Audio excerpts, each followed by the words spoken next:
have that apply to the capital improvement program so that those capital programs that we need are going to be paid for. The projects for 116th Street qualify for state transportation grants to help pay for that. So between that, the capital improvement program we have, as well as the money that we'll be receiving from the new distribution of aid for the power plants, we're going to be able to tackle some of these bigger capital construction projects that we haven't been able to before. And that's, when you look at how Pleasant Prairie fared in the budget, those are significant savings that we're going to be able to receive. And it's going to apply in our capital program, which again results in less impact on the municipal levy. But to say that there's not going to be any tax levies that are going to not increase and we're not going to have to do anything, I think the board, the comments I heard from the board is that people expect the roads to be repaired and put in better condition. And I don't, when you look at roads of village significance, 80th Street, 85th Street, and 116th Street are difficult roads. And that's not to say there aren't other ones bad, but in the party that we've done through with our engineers, those are the worst. And also, for roads that size, Mr. Tinney to again say, given the other public expenditures, and I believe you were aware of those when you were on the board, to add on another $1.5 million. Unless your goal is to even carve out the general operating fund, you have to look realistically at what your other options are.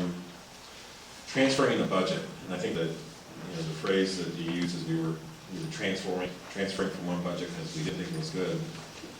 And I guess I would take exception with that. What we did do is department heads that serve this village, in one part did an excellent job of keeping their budgets in tight form. We filled as many positions vacant as we could. There were some that we couldn't fill, like the engineer wanted to fill.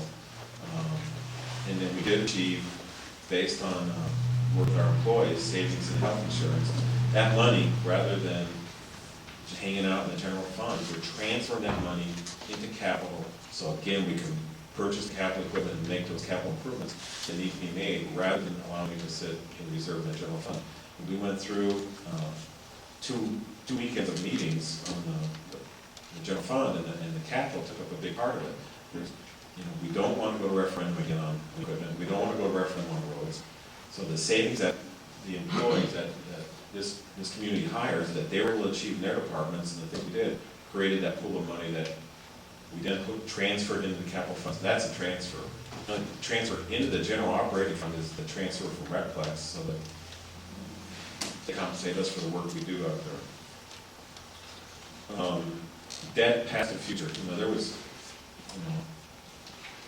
there's debt in a growing community. Mr. Tinney-Bach, your road that you live on is a product of debt. That road was paid with bonds issued by the village. Lakeshore Drive was protected from Lake Michigan when it was going up, was paid for by bonds from both Pleasant Prairie. 8th Street was paid for by bonds from Pleasant Prairie. I don't believe that there was any debt that was issued in the past that I'm aware of that was issued incorrectly. It was issued to address the needs that were perceived by the village at that time, and it was paid for. And the new debt, again, will be issued by the village for the needs that perceived at the time coming in the future.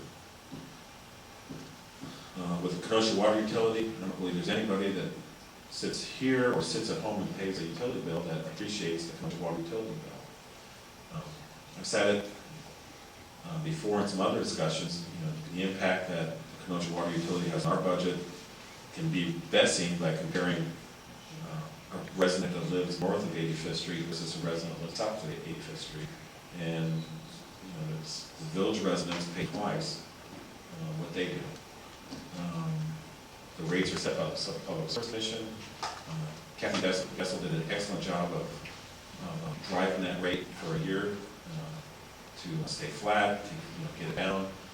But at the end of the day, it's the Public Service Commission that decides the rate. And no, we did not receive the lowest rate from the city of Kenosha, even though we're a wholesale customer. But we can file and contest, which we did. But at the end of the day, it's no one that sits at this dais makes that recommendation. And as long as there's a state agency overseeing water, just like there's a state agency overseeing electric rates or a state agency overseeing gas, it's going to be their call, it won't be the call of this community. Is there any questions that you would like to answer those? Mike, you want to go on to, Mike, did you have a question? Oh, go ahead.